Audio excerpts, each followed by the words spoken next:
بسم اللہ الرحمن الرحیم۔ جب حضرت حسین رضی اللہ تعالیٰ عنہ کا کٹا سر لے کر ان کی بہن زینب مدینہ پہنچی، کربلا کے میدان میں حضرت حسین کا سر کاٹ کر دشمنوں کا لشکر اپنے بادشاہ یزید کے محل کی طرف چلا۔ محل میں ایک فوجی نے یزید کے سامنے حضرت حسین رضی اللہ تعالیٰ کا کٹا سر رکھ دیا۔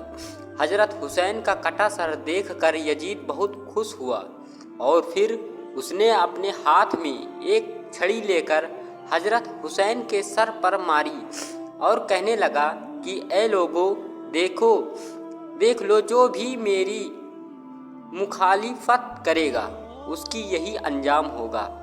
حضرت حسین رضی اللہ تعالیٰ کے سر کی ایسی بے حرمتی دیکھ کر دربار میں موجود ایک یہودی کہنے لگا کہ یہ لوگوں، میں حضرت داؤد علیہ السلام کی نسل ہوں اور دوحد پشتوں کے بعد میرا نسب حضرت داؤد علیہ السلام سے ملتا ہے، اور ایک تم لوگ ہو کہ اپنے ہی نبی کے نواسے کا سر کاٹ دیا اور آج دربار میں بیٹھ کر اس کے ساتھ ایسی بے حرمتی کر رہے ہو۔ تم کیسے اپنے نبی کے سچے عاشق ہو؟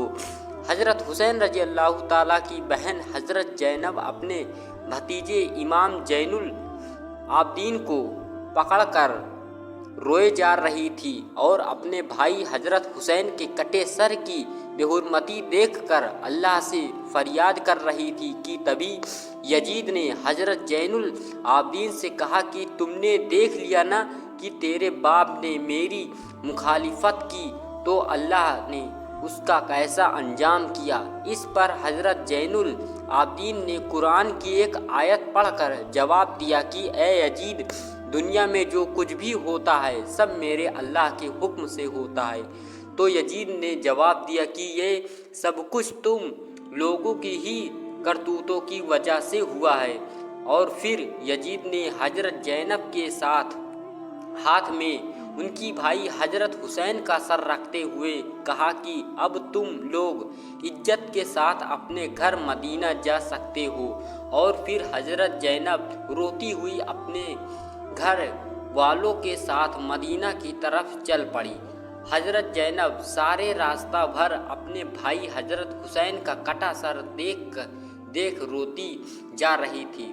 آخر یہ لٹا ہوا قافلہ کئی دنوں کے سفر کے بعد مدینہ پہنچا۔ جب لوگوں کو خبر ہوئی کہ دشمنوں نے حضرت حسین رضی اللہ تعالیٰ کا سر کاٹ دیا تو لوگوں میں کوہرام مچ گیا اور گھر گھر سے رونے کی آوازیں آنے لگی۔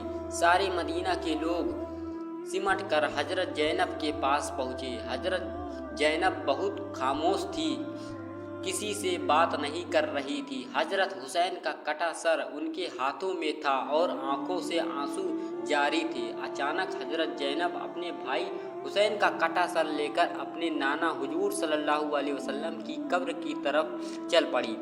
جب حضرت زینب حضور صلی اللہ علیہ وسلم کی قبر پر پہنچی تو آنکھوں سے بے اختیار آنسو بہنے لگے، اور پھر انہوں نے حضور صلی اللہ علیہ وسلم کی قبر کے پاس حضرت حسین کا کٹا سر رکھتے ہوئے ایسے الفاظ کہے کہ جنہیں سن کر سارے مدینہ والے رونے لگے۔ حضرت زینب نے حضور صلی اللہ علیہ وسلم کی قبر کے سامنے کھڑے ہو کر کہا کہ اے میرے نانا جان، کاش کہ آپ زندہ ہوتے تو دیکھ لیتے دشمنوں نے تیرے پیارے حسین کا کیا حال کیا ہے۔ اسے قتل کر دیا اور اس کے جسم پر گھوڑے دوڑائے۔ جب اس میں بھی دل نہ بھرے تو دشمنوں تیرے پیارے حسین کا سر کاٹ دیا۔ حضرت زینب اپنے نانا حضور صلی اللہ علیہ وسلم کی قبر کے سامنے کھڑی فریاد کر رہی تھی اور آنکھوں سے مسلسل آنسو جاری تھے۔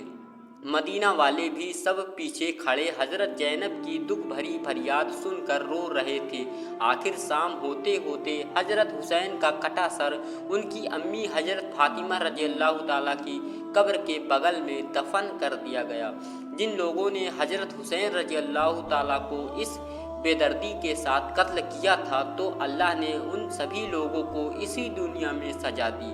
کربلا کے میدان میں دشمنوں میں سے ایک آدمی کی جس کا نام ابن جبیرہ تھا، तो उसने हजरत हुसैन रजी अल्लाह ताला को पुकार कर उन्हें गालियां दी और बुरा बुरा कहा। तो हजरत हुसैन ने उसके लिए बद्दुआ की और कहा कि इब्ने जुबैर, अल्लाह तेरे जिस्म के टुकड़े टुकड़े कर दे। और फिर उसी वक्त इब्ने जुबैर का घोड़ा पागल होकर इधर उधर बिदकने लगा।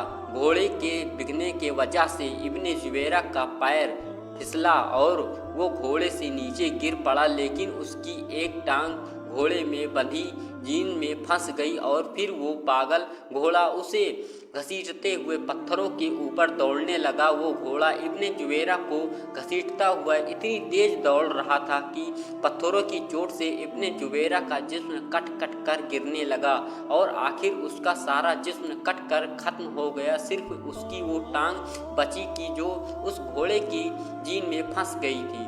जिस वक्त करबला के मैदान में एक हजरत हुसैन रजी अल्लाह ताला की 3 दिनों के प्यासे दरिया के किनारे बैठकर पानी पीने जा रहे थे, तो उसी वक्त दुश्मनों में से एक आदमी की जिसका नाम इब्ने नुमैर था, उसने हजरत हुसैन के मुंह की तरफ एक तीर चलाया। वो तीर सीधा आकर हजरत हुसैन की गर्दन में लगता हुआ दूसरी तरफ निकल गया, जिसकी वजह से हजरत हुसैन पानी ना पी सके और उनकी गर्दन से खून बहने लगा।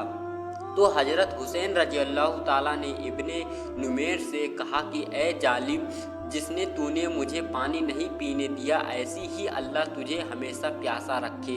हजरत हुसैन की इस बद्दुआ का उस दुश्मन पर ऐसा असर हुआ कि वो चाहे जितना पानी भी लेता फिर उसकी प्यास ना बुझती। आखिर उसी दिन शाम को उसने इतना ज़्यादा पानी पी लिया कि उसका पेट फट गया, उसकी मौत हो गई। दुश्मनों का सरदार इब्ने जियाद का, जिसने हजरत हुसैन रजी अल्लाह ताला का सर काटने का हुक्म दिया था और उसी हुक्म पर फौजियों ने हजरत हुसैन का सर काटा था।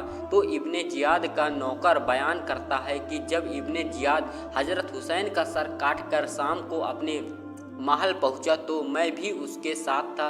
तो जैसे ही उसने महल के अंदर कदम रखा तो अचानक सामने एक आग का शोला उसकी तरफ लपटा करीब था कि वो आग मेरे सरदार इब्ने जियाद को जलाकर खत्म कर देती, लेकिन तभी अचानक वो आग गायब हो गई। इब्ने जियाद ने मुझसे कहा कि ए आदमी, क्या तुमने भी वो आग देखी जो अभी मेरी तरफ लपकी थी? तो मैंने कहा कि वो मेरे सरदार, मुझे भी वो आग नज़र आई थी। तो इब्ने जियाद ने मुझसे कहा कि ये बात किसी को भी बताना, इसको राज ही रखना। हजरत मुफी सुफियान सोरी फरमाते हैं कि हजरत हुसैन को कत्ल करने वाले दुश्मनों में से मैंने 2 लोगों का बहुत बुरा अंजाम देखा। एक तो उनमें ऐसा आदमी था कि उसकी शर्मगाह अपने आप बहुत ज़्यादा बढ़ती जा रही थी और फिर बढ़ते बढ़ते वो इतनी लंबी हो गई कि उसे अपनी शर्मगाह किसी चीज़ से बांध कर रखती। वो शर्म से लोगों के बीच ना जाता, अपने घर में ही बैठा रहता।